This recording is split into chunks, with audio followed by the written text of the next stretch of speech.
Renungan pagi pulang ke rumah oleh Ellen G. White 23 Agustus 2020. Mari kita berdoa. Bapa kami yang di sorga, Allah pencipta langit dan bumi, laut dan segala isinya, Allah yang maha kuasa, sumber segalanya yang kami sembah selalu melalui anak-Mu yang tunggal, Yesus Kristus. Terpujilah Yesus anak Allah yang maha tinggi, satu-satunya jalan dan kebenaran dan hidup bagi kami. Pada pagi hari ini kami bersyukur boleh bangun dan berbakti dan sebagaimana kami membaca nasihat firman-Mu. Kiranya ini boleh mengubahkan hidup kami, agar kami bersatu dalam Yesus. Beserta kami sepanjang perbaktian ini kehendak-Mu yang jadi. Ampun kami akan dosa dan salah, karena kami berdoa hanya melalui anak Allah yang tunggal, Yesus Kristus, yang adalah Tuhan dan Juru Selamat kami. Amin. Renungan hari ini berjudul Roh Allah dan Kesatuan dalam Jemaat. Ayat inti terdapat dalam Kisah Para Rasul 2 ayat 44. Dan semua orang yang telah menjadi percaya tetap bersatu dan segala kepunyaan mereka adalah kepunyaan bersama.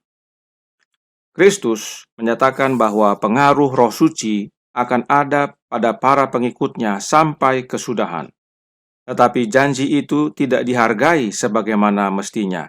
Dan itulah sebabnya kegenapannya tidak kelihatan sebagaimana yang bisa terjadi.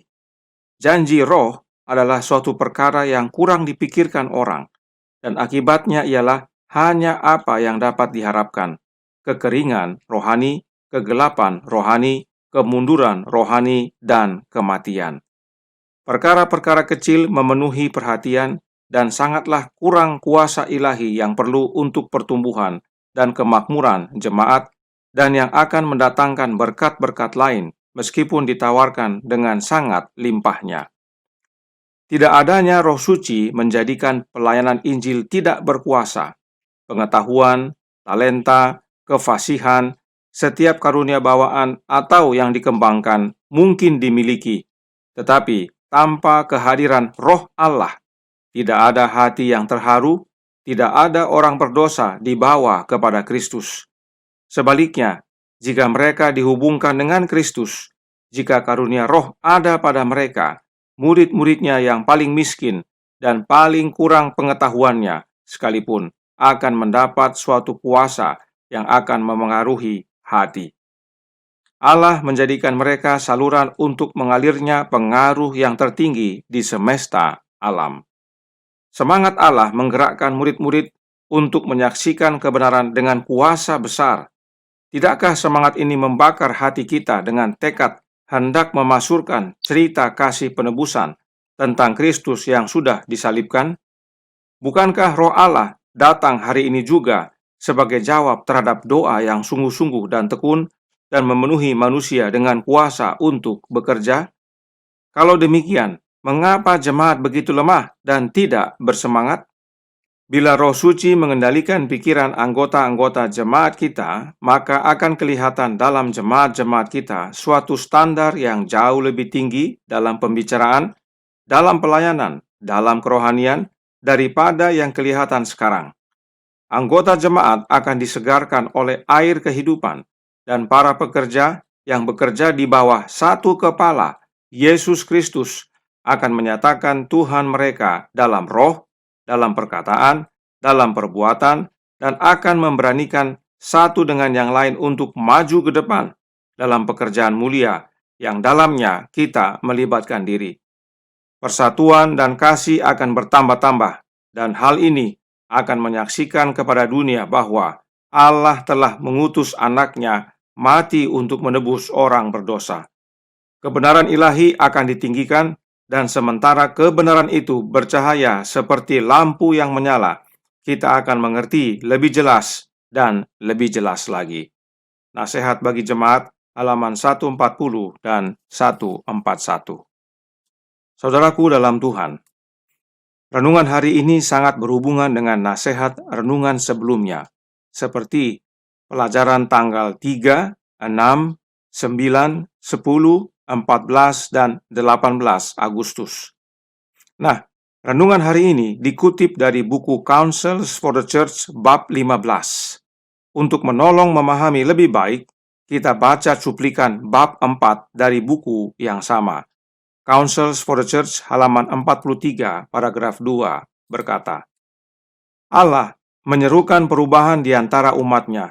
Persatuan dengan Kristus dan dengan satu sama lain adalah satu-satunya keamanan kita di hari-hari terakhir ini. Jika disebut satu-satunya, artinya tidak ada yang lain. Keamanan hanya dengan bersatu dengan Kristus. Kemudian masih dalam pasal yang sama, pasal 4, Nyonya White lanjutkan, Counsels for the Church, halaman 45, paragraf 2. Ketika doa Kristus dipercaya sepenuhnya, ketika instruksi doa dibawa ke dalam kehidupan sehari-hari umat Allah, kesatuan tindakan akan terlihat dalam barisan kita. Saudara akan terikat kepada saudara oleh ikatan emas dari kasih Kristus. Hanya Roh Allah yang dapat mewujudkan kesatuan ini. Dia yang menguduskan dirinya dapat menguduskan murid-muridnya. Dipersatukan dengan Dia, mereka akan dipersatukan satu sama lain dalam iman yang paling suci. Ketika kita berjuang untuk kesatuan ini sebagaimana Allah ingin kita memperjuangkannya, itu akan datang kepada kita. Tadi, Nyonya White tulis bahwa kesatuan dengan Yesus adalah satu-satunya keamanan kita. Sekarang, Nyonya White sebut bahwa hanya Roh Allah yang dapat wujudkan kesatuan tersebut. Jika disebut hanya, artinya Roh Allah lah satu-satunya yang dapat menyatukan. Lalu bagaimana hubungannya? Hubungannya adalah doa Kristus. Jika kita percaya doa Yesus sepenuhnya, maka kita dipersatukan oleh ikatan emas kasih Yesus. Doa Yesus yang mana? Doa Yesus dalam Yohanes pasal 17. Dalam doa tersebut, Yesus berdoa kepada Bapanya yang Dia sebut sebagai satu-satunya Allah yang benar. Dan persatuan yang Yesus doakan adalah persatuan Bapa dan Anak di dalam umatnya. Itu sebabnya Nyonya White lanjutkan dalam buku yang sama dan bab yang sama, bab 4.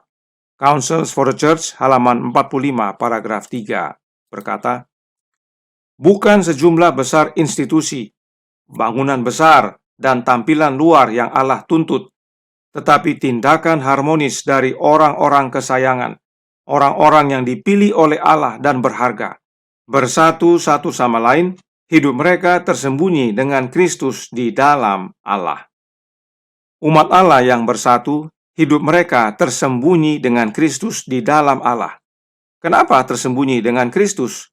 Karena tidak ada seorang pun datang kepada Bapa kalau tidak melalui Yesus. Inilah makna doa Yesus dalam Yohanes pasal 17. Persatuan itu hanya oleh karena Roh Allah, dan kehadiran Roh Allah dapat kita miliki hanya melalui Yesus Kristus. Sebab Bapa ada di dalam Anak dan Anak ada di dalam Bapa. Inilah doa Yesus kepada Bapanya. Inilah persatuan yang sejati. Tidak heran renungan hari ini berbicara tentang Roh Allah dan kesatuan dalam jemaat. Kembali, renungan hari ini diambil dari bab 15. Nah, mari kita baca cuplikan dari bab tersebut. Counsels for the Church, halaman 98, paragraf 4, berkata, perhatikan bahwa setelah para murid datang ke dalam kesatuan yang sempurna, ketika mereka tidak lagi berjuang untuk tempat tertinggi, Roh dicurahkan. Mereka seia sekata. Semua perbedaan telah disingkirkan, dan kesaksian yang diberikan kepada mereka setelah Roh diberikan adalah sama. Perhatikan perkataan, adapun kumpulan orang yang telah percaya itu, mereka sehati dan sejiwa. Kisah Para Rasul 4 ayat 32. Perhatikan yang warna kuning. Roh dari Dia yang telah mati, agar orang-orang berdosa dapat hidup, menggerakkan seluruh jemaat orang-orang percaya. Lihat, Nyonya White sebut bahwa roh dari Dia yang telah mati bagi orang berdosa agar dapat hidup. Siapakah Dia yang telah mati bagi kita yang berdosa ini? Yesus Kristus. Karenanya, roh yang dari Yesus itu yang menggerakkan seluruh orang-orang percaya dalam jemaat mula-mula. Apakah roh yang dari Yesus bisa disebut Roh Kudus? Sudah tentu. Yesus adalah kudus, karenanya rohnya adalah Roh yang kudus. Alkitab berkata dalam Kisah 4 ayat 30, Ulurkanlah tanganmu untuk menyembuhkan orang, dan adakanlah tanda-tanda dan mujizat-mujizat oleh nama Yesus, hamba-Mu yang kudus. Meski ada perbedaan terjemahan, di dalam bahasa Indonesia disebut hamba, tetapi dalam bahasa Inggris disebut anak. Thy Holy Child Jesus. Namun kedua terjemahan tersebut menyatakan bahwa Yesus adalah kudus. Kemudian Paulus menuliskan dalam 1 Korintus 15 ayat 45. Seperti ada tertulis, manusia pertama, Adam menjadi makhluk yang hidup, tetapi Adam yang akhir menjadi roh yang menghidupkan. Siapakah Adam yang terakhir atau Adam yang kedua? Yesus Kristus. Dan disebutkan bahwa Yesus adalah roh yang menghidupkan. Karena itu dengan jelas Alkitab menyatakan bahwa Yesus Kristus adalah roh yang kudus. Ini bukan pekabaran non-trinitas. Ini adalah pekabaran Alkitab. Alkitab menjawab dirinya sendiri. Jadi, jangan heran jika Nyonya White menuliskan kalimat berikut ini dalam suratnya nomor 66, April 10, 1894. Kami mau Roh Kudus yang adalah Yesus Kristus. Roh nubuat selaras dengan Alkitab. Apakah Roh Allah adalah Roh Kudus? Sudah pasti. Allah adalah kudus dan karenanya Roh Allah adalah kudus. Dan Roh Allah ini dapat kita terima melalui anaknya. Kemenangan akhir halaman 499 berkata, Bapa memberikan rohnya kepada anaknya tanpa batas, dan kita juga bisa mengambil bagian dalam kepenuhannya. Kita bisa menerima kepenuhan Roh Allah melalui anaknya, sebab Bapa memberikan rohnya, yaitu roh Bapa, kepada anaknya tanpa batas. Inilah sebabnya Yesus berkata dalam Yohanes 14 ayat 20. Pada waktu itulah kamu akan tahu bahwa aku di dalam Bapa-Ku dan kamu di dalam aku dan aku di dalam kamu. Kemudian dalam doanya, Yesus ulangi kembali. Kita bisa baca dalam Yohanes 17 ayat 23. Aku di dalam mereka dan engkau di dalam aku.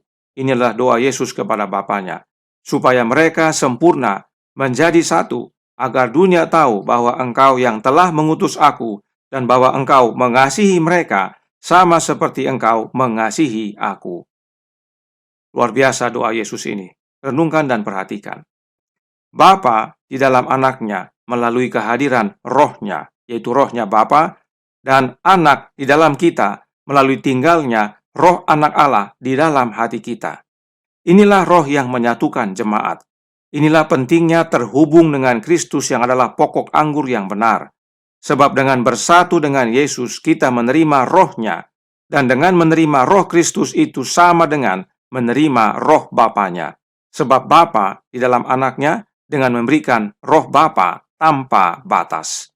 Karenanya, memiliki roh Allah dan roh Kristus adalah sama. Sebab Bapa di dalam anaknya dan anak di dalam Bapanya. Ya, White tuliskan dalam The Review and Herald, November 12, tahun 1889, paragraf 11, yang berbunyi, kita harus mencari gerakan mendalam dari roh Allah, agar roh Kristus yang manis dapat menyatukan hati dengan hati. Kehadiran roh Kristus dalam hati kita adalah sama dengan kehadiran roh Allah.